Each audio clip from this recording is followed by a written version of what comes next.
manusia, yakni dengan perasaan gerun.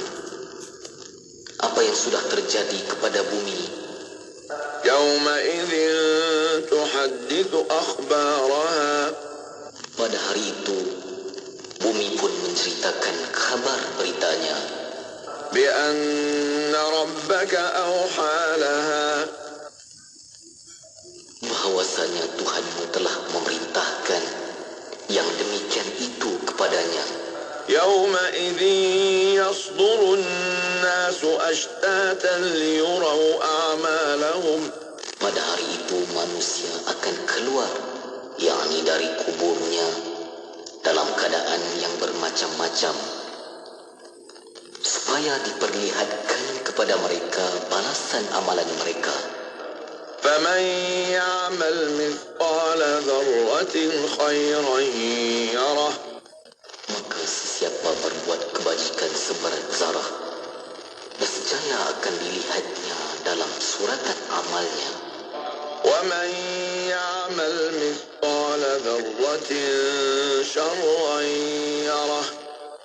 Dan siapa berbuat kejahatan seberat zarah, nescaya akan dilihatnya dalam suratan amalnya.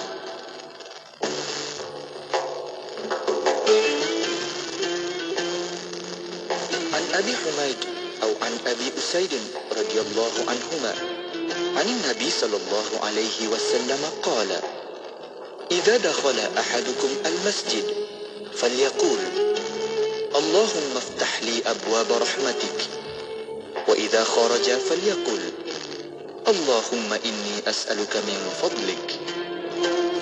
Daripada Abu Humaid radhiyallahu anhu atau Abu Usaid radhiyallahu anhu, Nabi sallallahu alaihi wasallam bersabda, apabila kamu masuk ke dalam masjid, maka berdoalah, ya Allah, bukakanlah untukku pintu rahmat-Mu.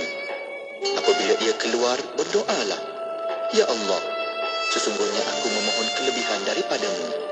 Riwayat Muslim. Langkah-langkah keselamatan semasa musim banjir. Persediaan sebelum banjir. Dengar pengumuman melalui media massa. Ketahui pusat pemindahan terdekat. Tunggu arahan pihak berkuasa. Semasa banjir, pastikan barangan berharga dan dokumen penting diletakkan di tempat yang selamat.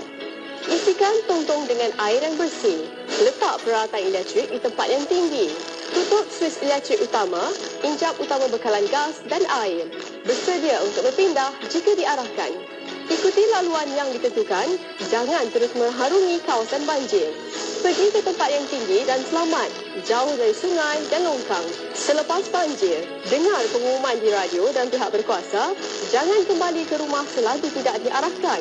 Awasi kehadiran binatang liar dan haiwan berbisa seperti ular. Hindari tiang elektrik yang tumbang atau wayar elektrik yang terputus sama ada di dalam atau di luar rumah. Hubungi talian 999 untuk bantuan kecemasan.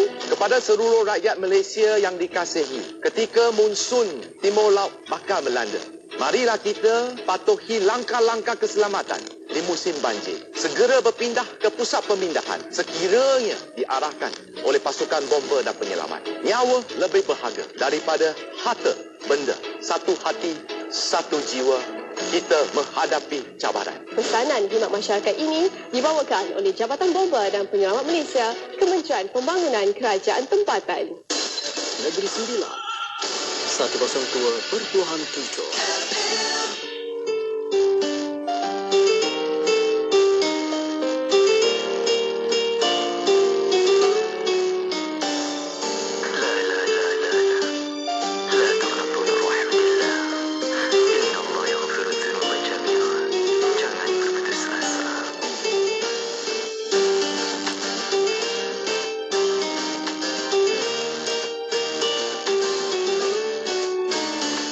Bagaikan jauh jalan yang ku tempuh, langkah demi langkah akan ku gagah. Hari demi hari berjalan tanpa henti, yakin ku ada sinar yang menanti. Dada bertemu arah, yakin penuh pasrah, padanya yang kuasa di kau berserah. Jika kau remah bersaksilah rahmatnya akan terserlah segala kepahitan, segala keperitan, terima bagai penghapus dosa. Malam yang menimpa, duka yang melara, mungkin di baliknya ada bahagia. Jangan-jangan berputus asa dari rahmatnya yang Maha Esa. Jangan-jangan kita lupa ujian murahnya dunia. La la la la la, la la la la la, la la la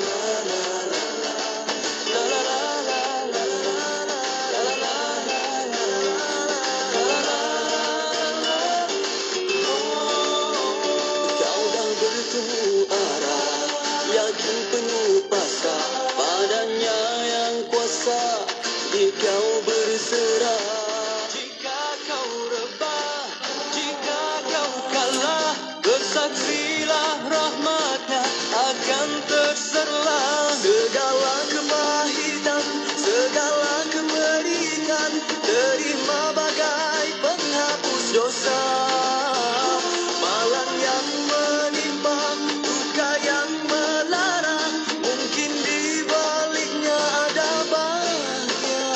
Jangan-jangan berputus asa dari rahmatnya yang Maha Esa. Jangan-jangan kita lupa ujian murahnya dunia. Jangan-jangan berputus asa dari rahmatnya yang Maha Esa. Jangan-jangan kita lupa ujian lumrahnya dunia.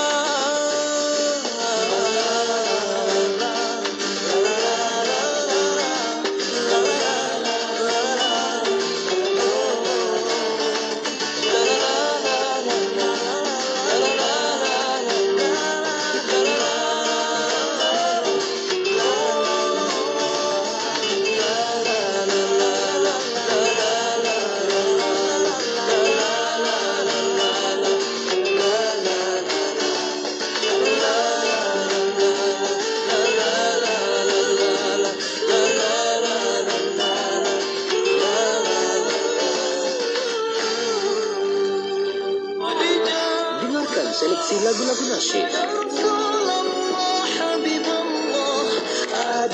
hanya di Inspirasi Inforia Islam. Kembali bersama di IKIM Inspirasi Inforia Islami. Terima kasih pada anda yang terus setia bersama kami dan Alhamdulillah kita kembali pada waktu ini untuk kita teruskan segmen kita pada malam ini, iaitu segmen Pengembara Muslim. Dan untuk itu kita bersama dengan tetamu kita yang bahagia, Ustaz Azhar dan juga Cik Mah dan juga Akmal hari ini bersama kita di konti dari Easy Kembara untuk kita bicarakan Kembara Turki. Jadi Assalamualaikum kepada tamu kita. Waalaikumsalam warahmatullahi wabarakatuh. Ya, sihat dia? Alhamdulillah. Selamat Hari Raya. Masih lagi dalam Syawal. Suara Mas macam sesama je. Saya bukan sesama. Saya hari tu kalau raya panas minum air. Oh, Jadi, ya, mesti panas sekarang. Sampailah sekarang open house semua terbuka pun minum air juga. Jadi suara parau sikit. Tapi apa pun jaga kesihatan ni semua ya. Jadi Cik Ma, Ustaz dan juga Akmal, semoga sihat sentiasa. Dan hari ini kita nak bicarakan Kembara Turki untuk kita pergi ke Turki untuk kembara korban. Jadi mungkin nak berikan mukadimah dulu untuk kita bicarakan. Betul terima kasih. Bismillah, terima kasih Mas. Kepada Cik Mas saya, pengurus Easy Kembara, saudara Akmal, dan kepada semua para pendengar di luar sana pada malam ini, malam 21, dah 22 Syawal lah malamnya. Hari ini 21 Syawal ya. Dan hari ini 12 bulan 5. Alhamdulillah. Assalamualaikum warahmatullahi wabarakatuh. Semoga sekali kita ucapkan masih lagi ya. Selamat, nak sebut selamat raya pun tak pernah kena. Selamat menyambut Syawal. Ya, itu yang tepatnya. Dan Pengembara Muslim satu program yang dibuat bersama ya, atas anjuran IKIM FM dan juga dengan beberapa syarikat tabloid. Cumanya kali ini Kembara ke Turki yang akan kita laksanakan pada berapa hari bulan tu? 25 Jun hingga 2 Julai. 25 Jun hingga 2 Julai. hingga 2 Julai. Hari ini berapa? 12? Hari ini 12 Mei. Maksudnya berapa hari lagi tu? Dalam 35 minggu itulah lebih kurang lah. 25 campur 45 hari 45 hari gitu ya. Ada 45 hari lagi untuk kita mengembara ke Turki di waktu Hari Raya Haji. Suatu penyelenggaraan yang dia macam ni Mas. Saya pernah sampai ke Masjid Aqsa ya. Masjid Aqsa. Di sana dia orang cerita di Masjid Aqsa di Palestin tu, bila sampai bulan Rajab, Isra Mi'raj. Kan Mi'raj itu bermula daripada Masjid Aqsa naik ke langit kan.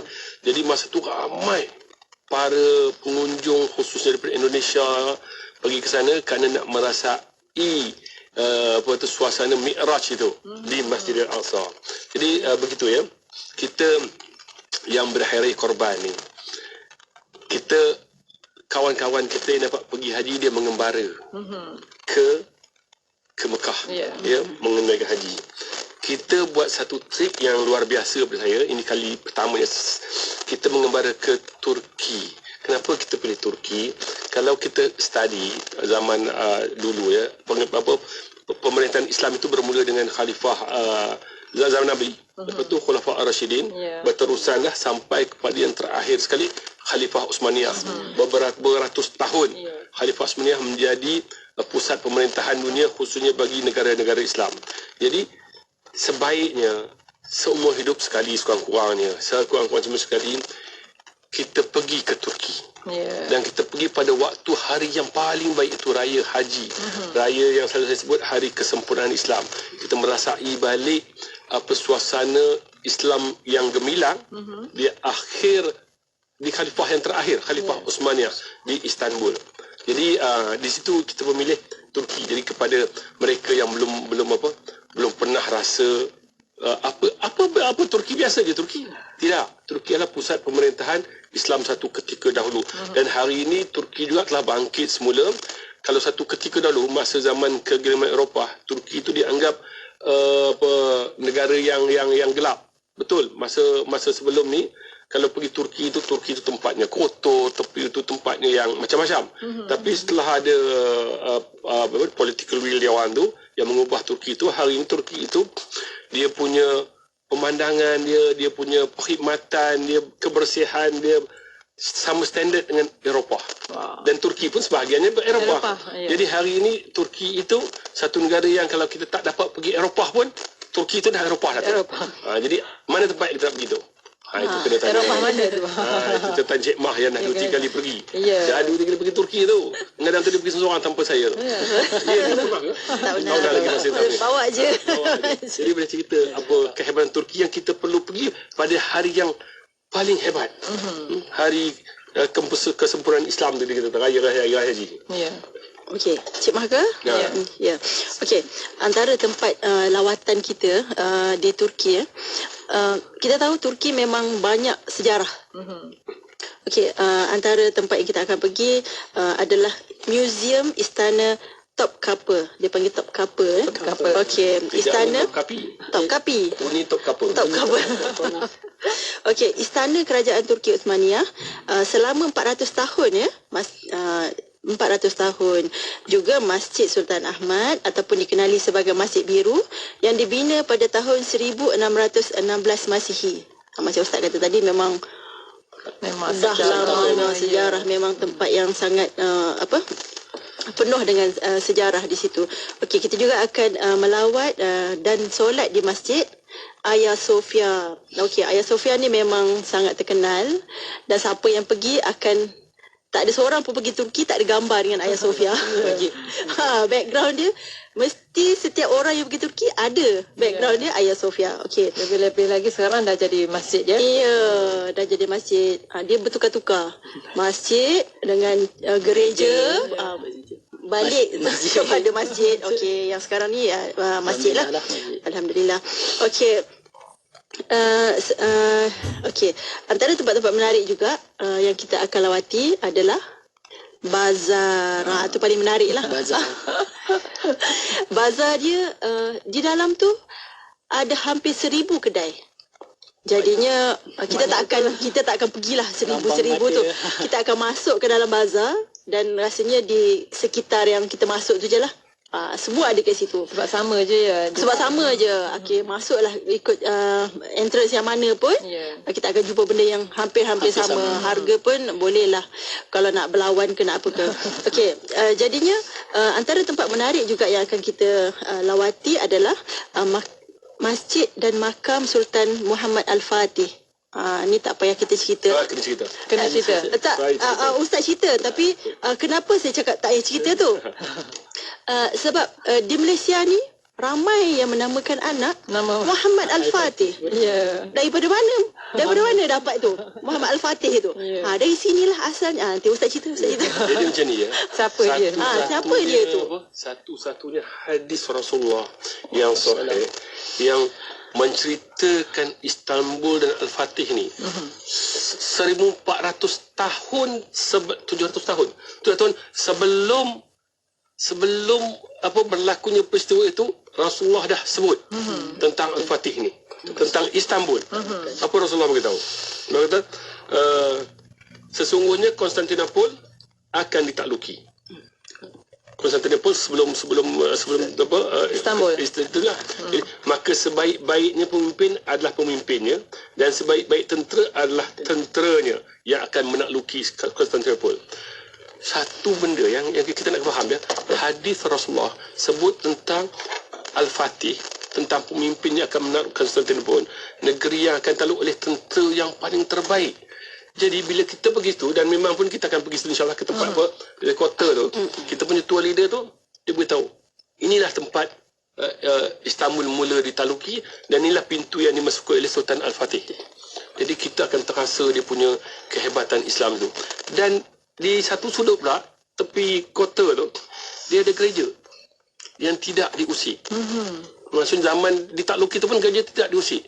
Itulah kehebatan Islam. Dia tak mengganggu agama-agama lain. Jadi kita nak pergi satu tempat yang tempat bersejarah ni. Yang pernah yang Rasulullah pernah sebut tempat itu. Apa kita nak pergi ke? Dah lah kita tak apa nak pergi haji. Macam Masina ya. Jadi tahun ni jadi kita pergi tempat yang Rasulullah pernah sebut. Ajak anak isteri kita, ajak kawan-kawan kita, anak-anak pula yang masih tak mampu tapi ada duit, sibuk dan kerja, taja mak ayah pergi. Tunjuk mak ayah ini tempat yang kita akan bawa. Dan insyaAllah kalau bersama dengan Izzy Kembara, kita ni jenis ustaz-ustaz semua kan. Ustaz Akmal. Kita bawa cerita-cerita begini insyaAllah. Ustaz-ustazah semua kan. Ya, jadi ini tempat yang luar biasa tentang Konstantinopel dan Al-Fatih tadi tu. Dan kita akan cerita sejarah Al-Fatih tu di sana insyaAllah dengan lebih terperinci. Apa lagi di Istanbul tu? Banyak lagi tu. Okey, bila Ustaz dah bercerita tentang hadis tadi tu, okey, jadinya sahabat-sahabat begitu teringin untuk pergi bersama dengan tentera yang akan dipimpin oleh ketua yang hebat ni tadi.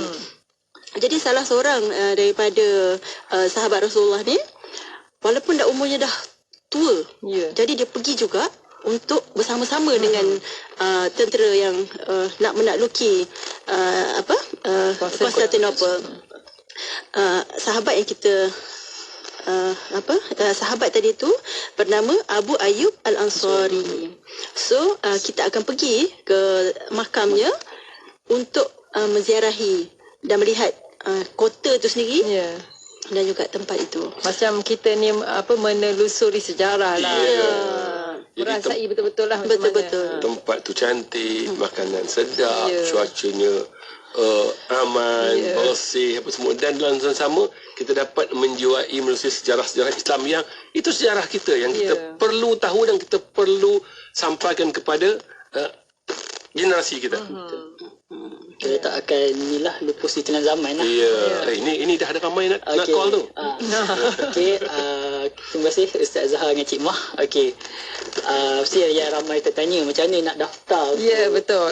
Klik penggembara Muslim ke Turki kali ni. Itu tadi baru Istanbul tu ya. Belum tu. Mesti ramai macam dengar pun macam dah best lah ni.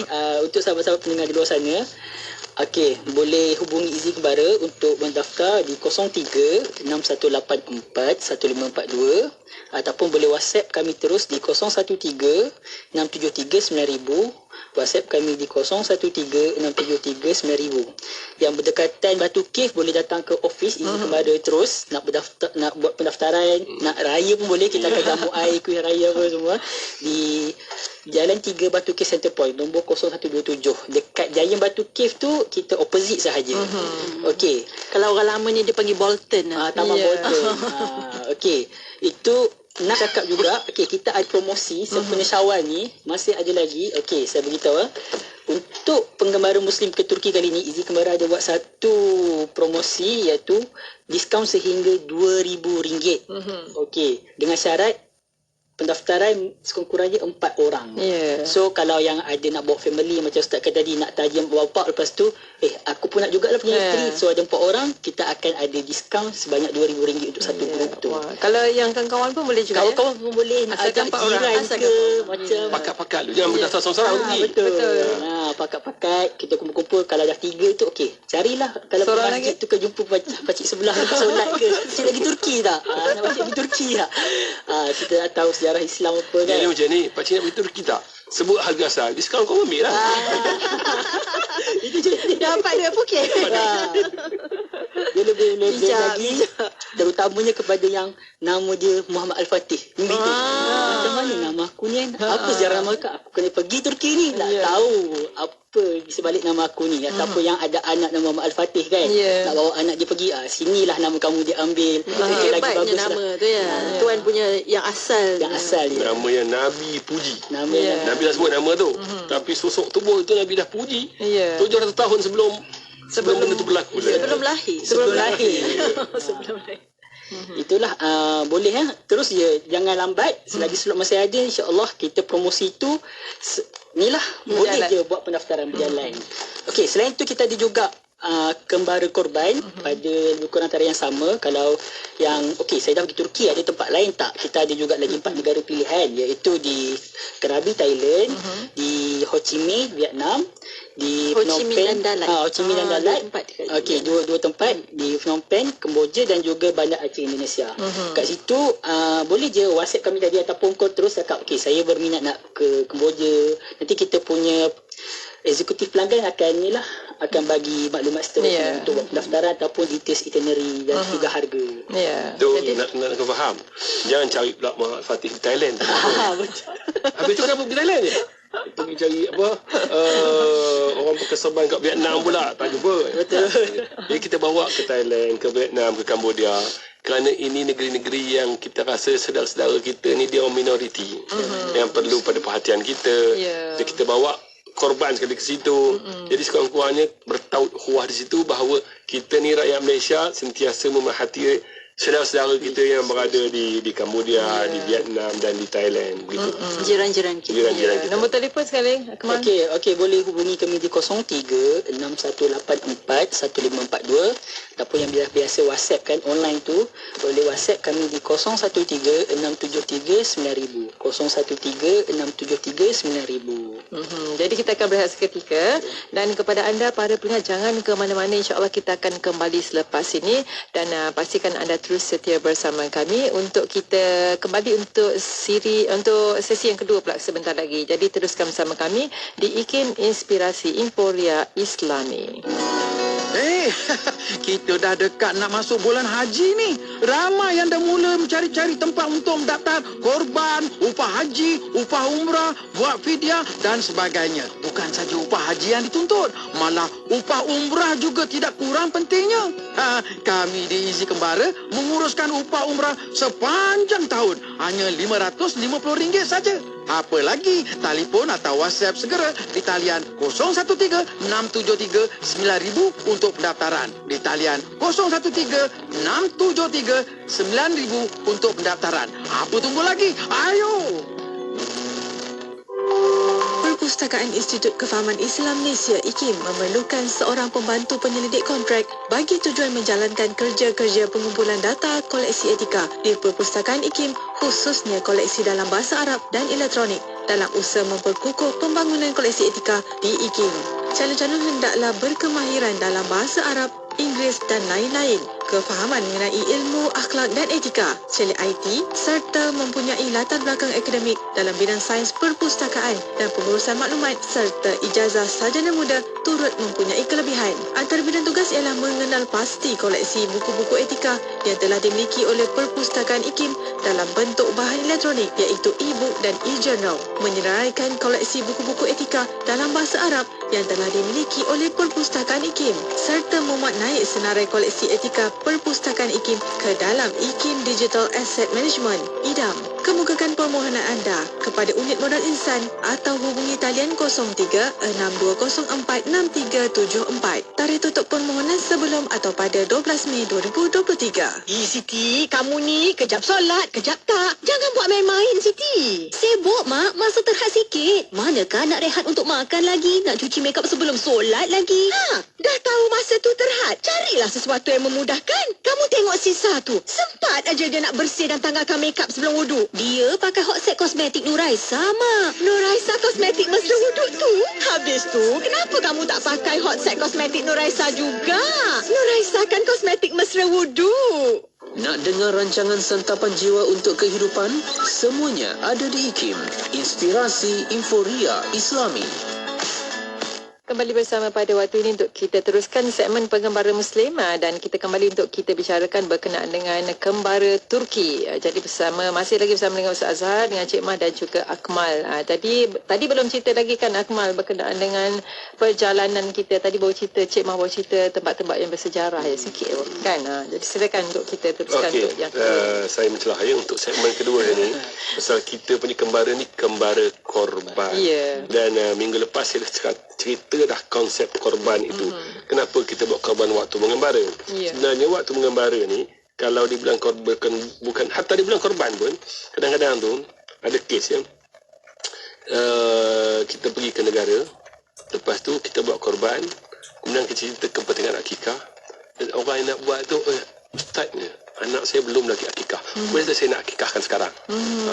So kita buka pasal kembara-kembara kami sepanjang tahun bila kami pergi ke negara-negara yang perkampungan non Islam itu memang itu kita orang punya identiti ya. Kembara korban kita, kembara Izi kembara ini identitinya ialah satu slot akan menziarahi penduduk setempat atau ziarah masjid dan kita akan buat kenduri akikah. Jadi untuk slot ini saya mencelah sedikit nak cerita apa itu akikah supaya dalam kita ni ada sedikit kesedaran yang kita bagi ya. Dan kalau siapa yang tidak pergi kembali dengan kita tiba-tiba dia rasa dia belum akikahkan anak dia apa semua ataupun akikah diri sendiri, elok buat. Jadi kenapa perlu akikah tu? Dia macam ni. Raya haji kita digalakkan selain daripada mengerjakan haji, kita digalakkan berkorban, iaitu menyembelih binatang, menyembelih haiwan. Bila kita kahwin, Akmal belum ya? InsyaAllah. Rasulullah pesan, Aulim bisyad, buatlah kenduri kahwin, buat walimah walaupun dengan seekor kambing. Ini hari-hari kebesaran kita, hari-hari kegembiraan. Semua orang kahwin semua gembira kan? Belum kahwin kita gembira. Kita berada lepas kahwin dia.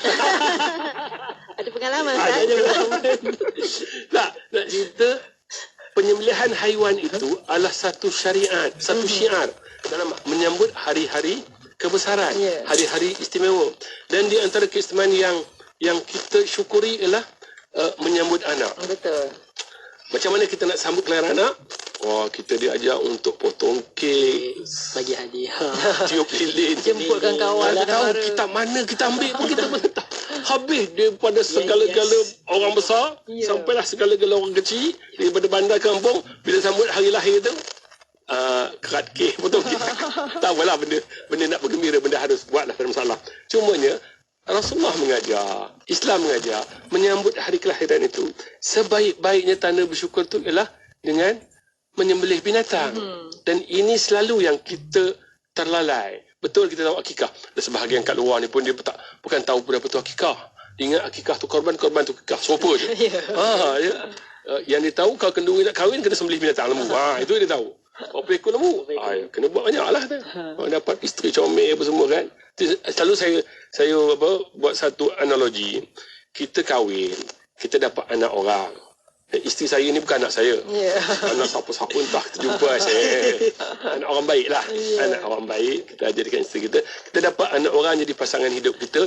Kita punya gembira. Kita pun buatlah kenduri sebesar-besar kenduri. Kalau duit itu cukup 10 ekor, kita buat 15 ekor. Berhutang. Ini dia. Nak bagi tahu betapa gembira. Betapa gembira. Sedangkan Rasulullah sebut, wa'auli walau bisyad. Walaupun dengan seekor kambing cukup dah. Tak cukup sekali kenduri. Buat 2 kali. Tak cukup 2 kali. Buat 3. Macam tu lah. Nak kahwin ni kali je lah. Kenduri ni banyak kali. Okey.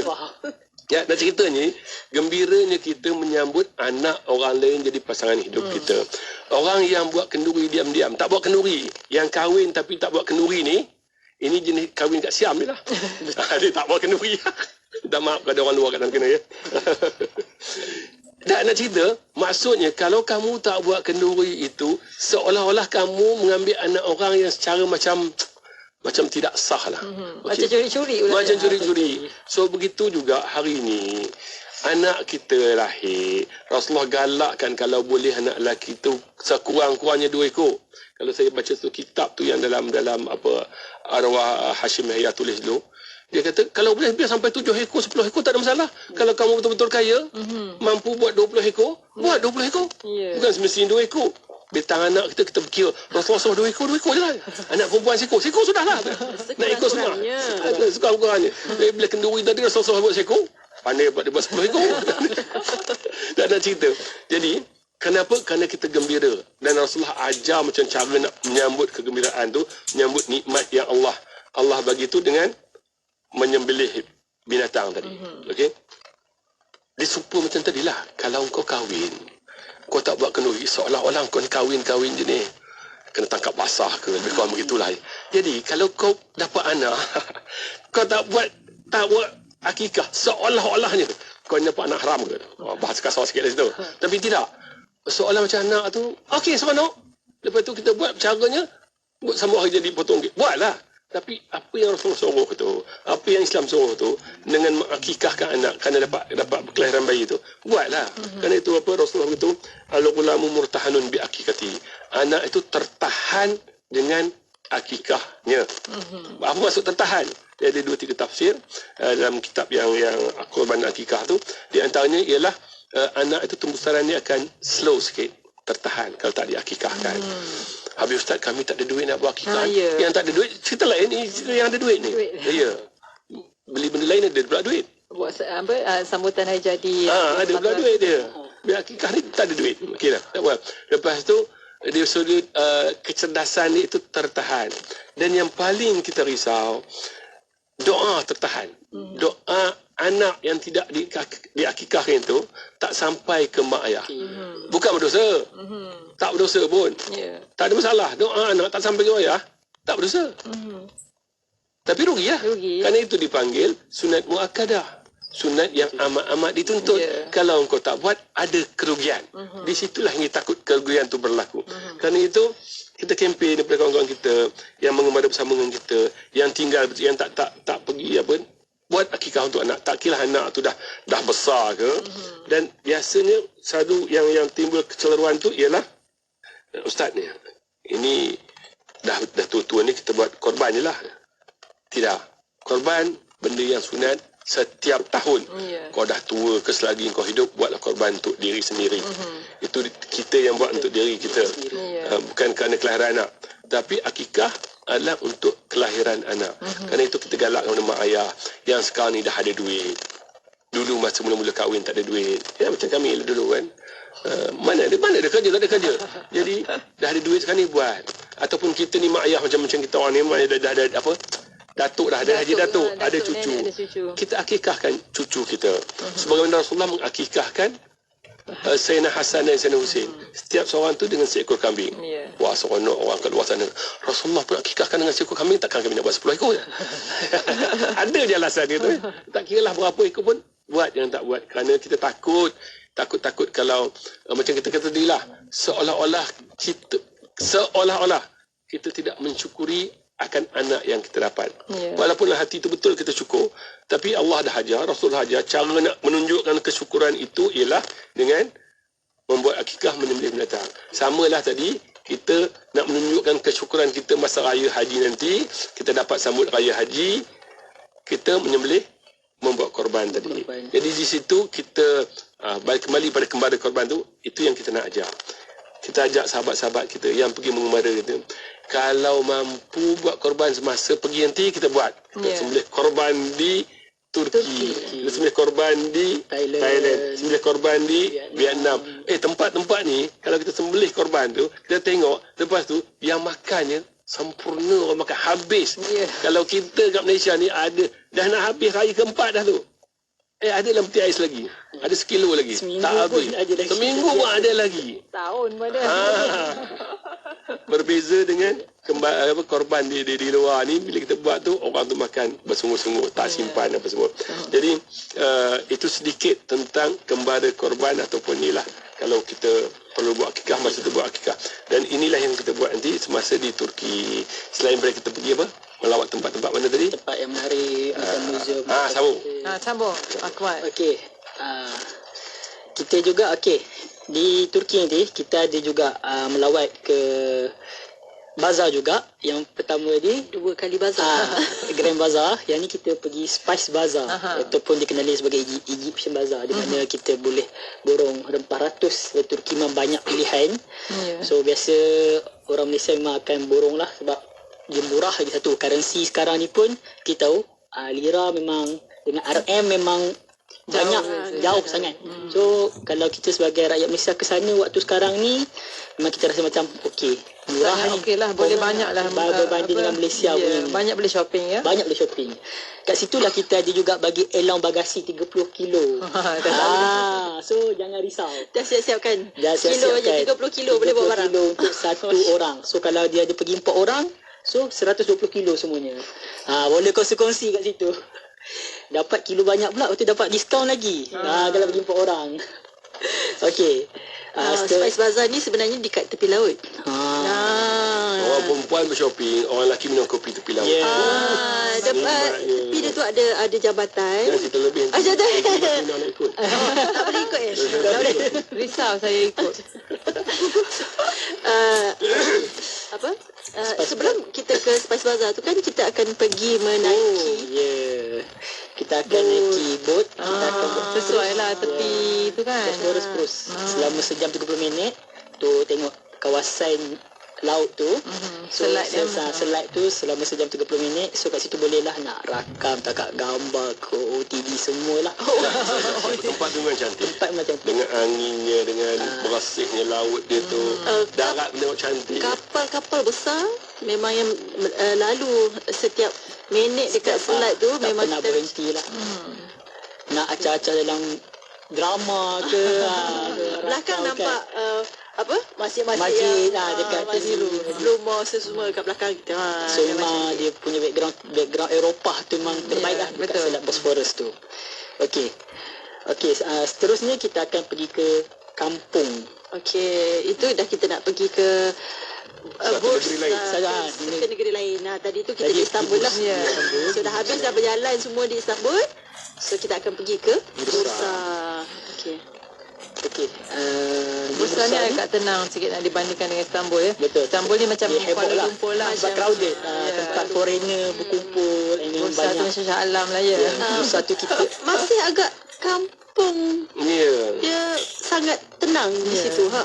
Dia ada kampungan bandar itu. Kawasan macam pelancong juga. Tapi dia macam di luar sikit. Dekat Bursa tu kita akan lawat kampung Osmaniyah yang berusia 700 tahun. Cumalikizik. Betul hari ni. Cumalikizik. Kampung Jumaat lah. Cumat dah tu. Kampung Jumaat. Kampung Jumaat. Macam hari ni lah. Macam hari ni lah. Hari Jumaat. Okey, lepas tu kita ke negeri Kampung tu kita kena cerita bagi orang dengar tu semua. Kampung tu perkampungan yang okey dia berbatu-batu.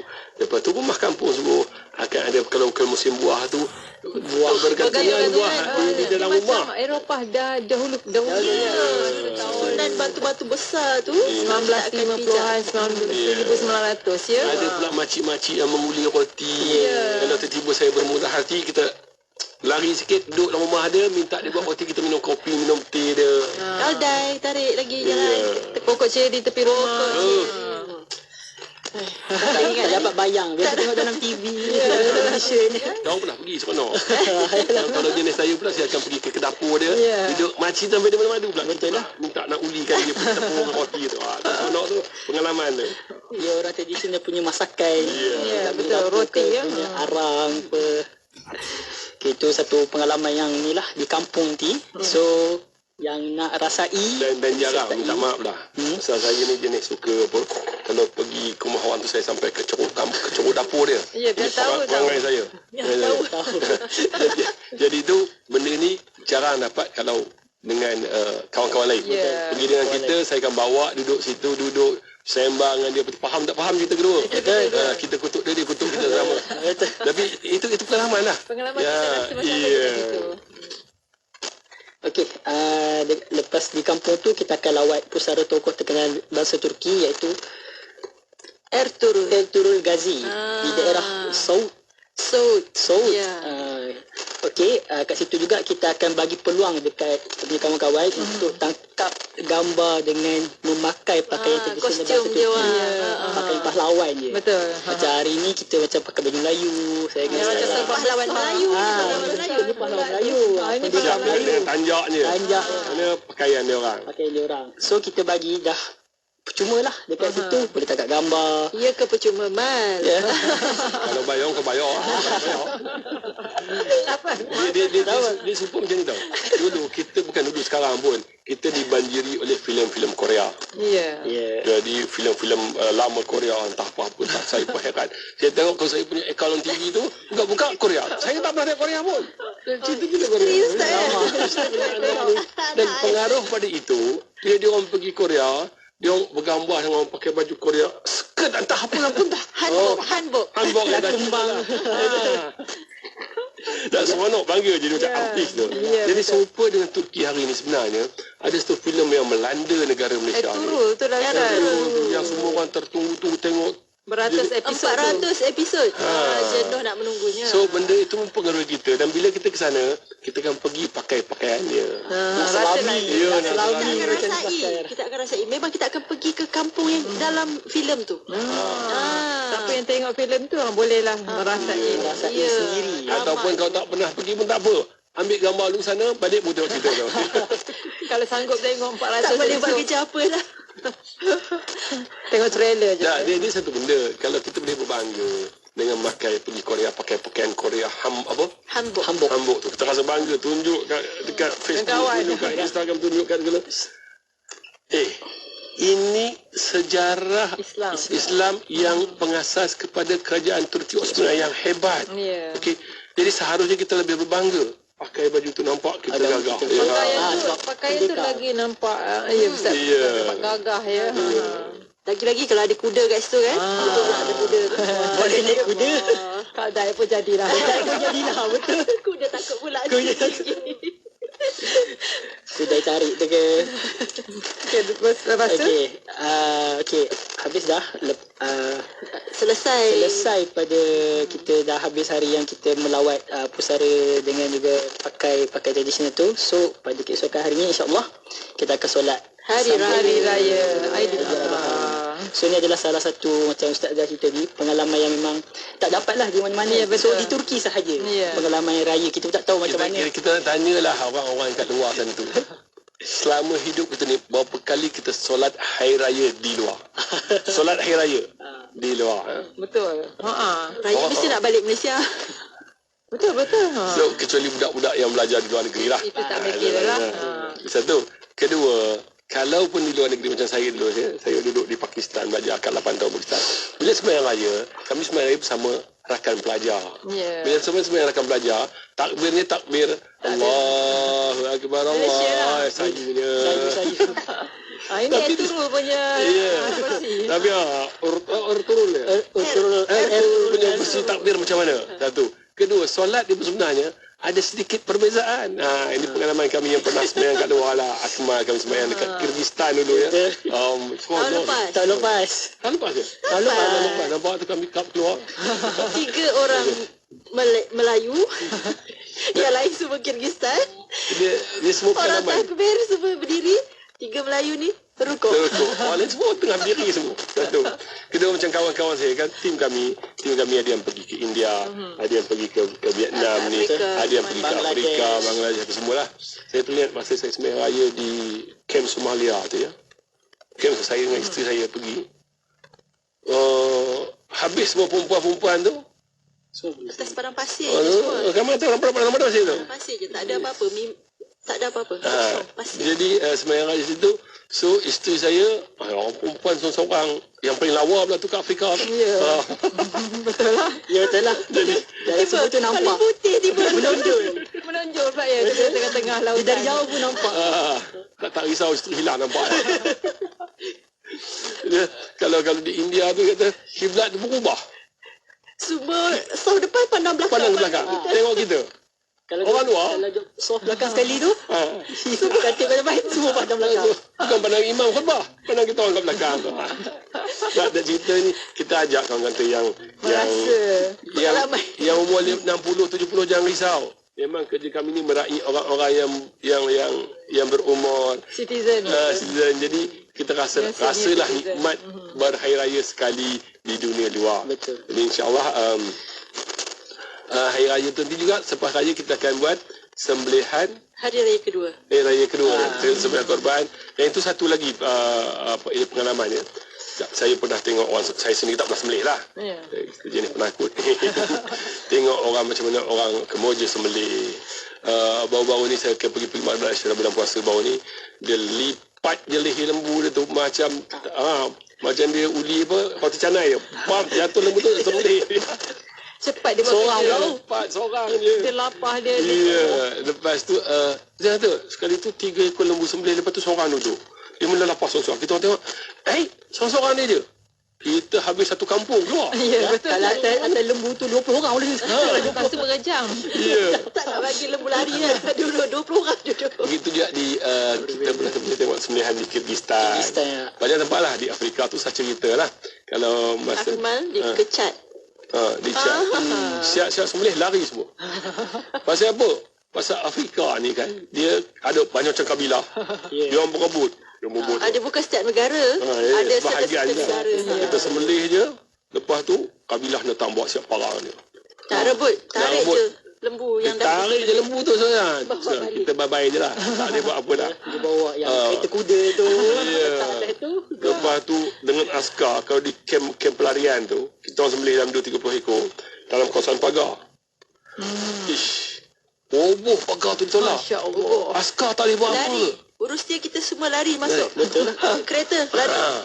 Nak cerita pengalaman tapi sempat sembelih lah. Maksud kita dah selesai dah semua sembelihan kita tu. Yang dah sembelih lah. Jadi suasana-suasana itu hanya akan kita dapat rasai bila kita buat program di luar. Hari biasa kita tak berjalan begitu je lah. Kau makan daging pun daging yang dah siap masak. Ya, betul. Jadi pengalaman ni, jadilah orang yang mencari dapat. Saya selalu galakkan, keluarlah, carilah pengalaman pada waktu-waktu yang kalau pergi hari-hari biasa tak ada pengalaman, dia takkan berlaku. Jadi waktu korban ni ada duit sikit, dah lama tak keluar, kita keluar tengok, jumpa sesedara kita, orang Islam kita, macam mana dia orang menyambut hari raya korban. Okey, itu untuk korban. Okey, untuk mendengar di luar sana, mesti yang dah ramai nak sertai bila dengar ustaz cerita kan. Rasai aku tak pernah lagi sambut raya di luar. So ini maybe peluang aku. Sebab korban pun setahun sekali dan juga ini maybe peluang sekali. Kalau hari raya puasa tu kita tak berapa nak pergi keluar. Kita pun tak keluar. Kita pun nak ziarah kampung kan. Okey, ini adalah peluang So boleh hubungi Izi Kembara di talian 0361841542 ataupun boleh WhatsApp kami terus di 0136739000, 0136739000. Okey, kita ada juga 4 lagi negara yang kita buat Kembara Korban, iaitu di Krabi Thailand, di Ho Chi Minh Dalat Vietnam, di Phnom Penh Kemboja dan juga Bandar Aceh Indonesia. Okey, yang untuk peserta yang sertai, yang bakal sertai bersama Izi Kembara nanti, boleh juga kalau nak buat korban ataupun akikah. So tak boleh terus direct ke Izi Kembara beritahu saya nak sertai dan juga saya nak buat korban, saya nak buat akikah untuk anak saya. So kita akan bagi maklumat lanjut lah untuk proses macam mana. So jangan lupa kita ada juga diskaun sehingga RM2,000 untuk 5 package ni. Dia punya terma dan syarat boleh je hubungi je kami, nanti kita akan bagi details dia. So selagi slot masih ada, insyaAllah kita akan bagi diskaun Syawal. InsyaAllah esok Sabtu, esok kita office buka ya. Esok office buka, boleh datang di nombor 127 Jalan 3 Batu Ke Center Point ataupun Taman Bolton lah untuk orang lama. So datang je pukul 9 sampai pukul 1 kita buat operasi. Pendaftaran, boleh buat deposit, nak buat anak-anak jalan ke nak raya, insyaAllah beritahu je. Beritahu je kami. Kami akan layan lah, kami akan raikan. Betul. Jadi mungkin kita pun dah sampai ke penghujung. Ustaz ke Cik Maka ada apa-apa nak perkatakan sebelum kita akhirkan? Eropah ni ataupun belah-belah ke barat ke mana tu, orangnya dia cepat dewasa. Kanak-kanaknya bila umur dia cepat mature. Umur 12, 13 tu kita tengok, wih cantiknya budak-budak ni. Macam umur 16 tu. Bila dia umur dia dah macam 30 macam tu, dia dah nampak matang sangat. So bila saya ke sana, umur saya kira-kiranya 50 lah. Okay, kira-kiranya 50 lah umur saya sekarang.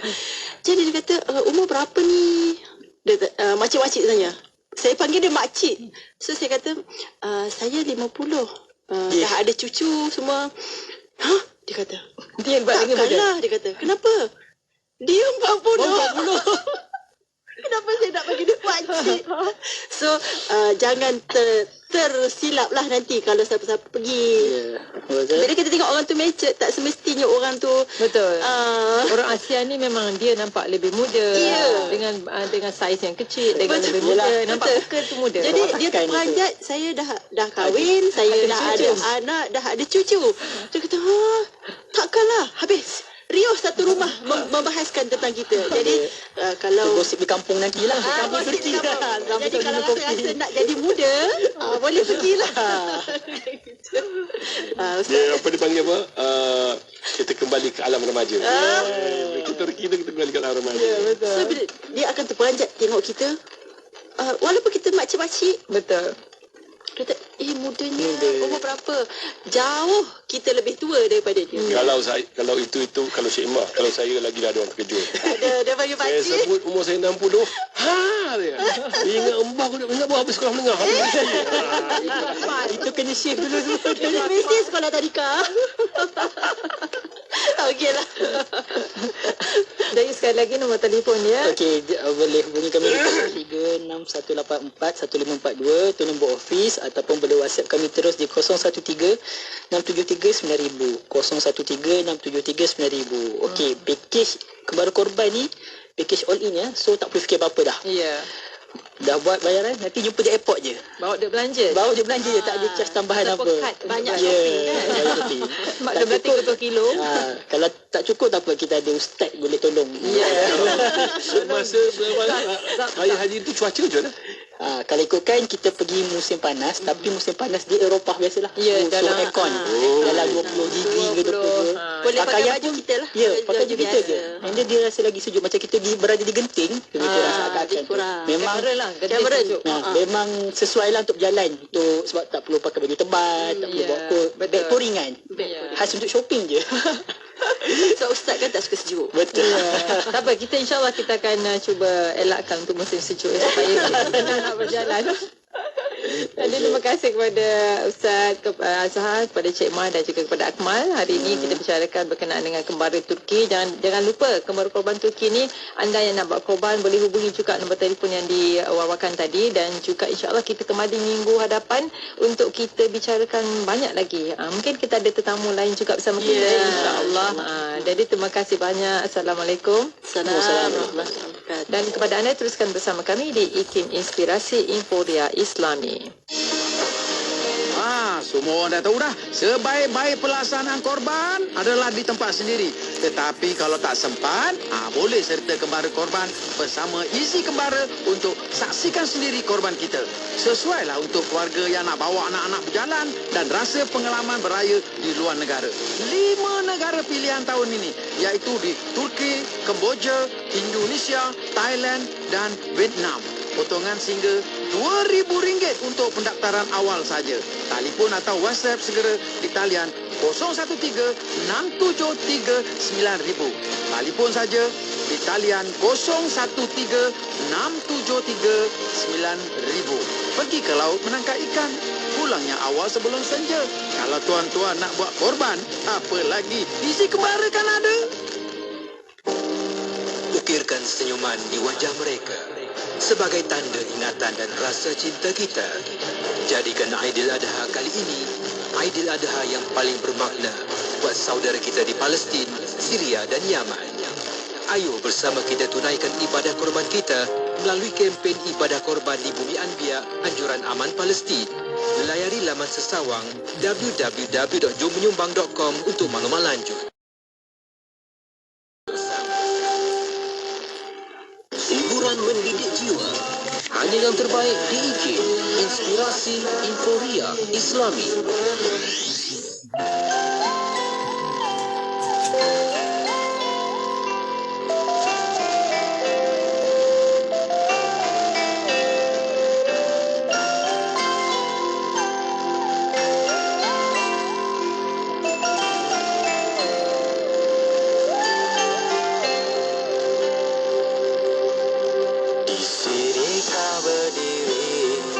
Berpijak di bumi, menjunjung langit yang luas. Pernahkah kau terfikir alam penuh rahsia, anugerah yang maha esa?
Melihat kebesaran Tuhan yang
inspirasi, inforia, Islami, semuanya di IKIM.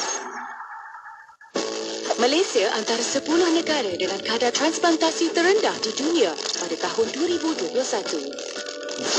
Kini, anda boleh mendaftarkan diri sebagai penderma organ melalui MySejahtera. Jom daftar dan kemas kini sebagai pengikrar derma organ.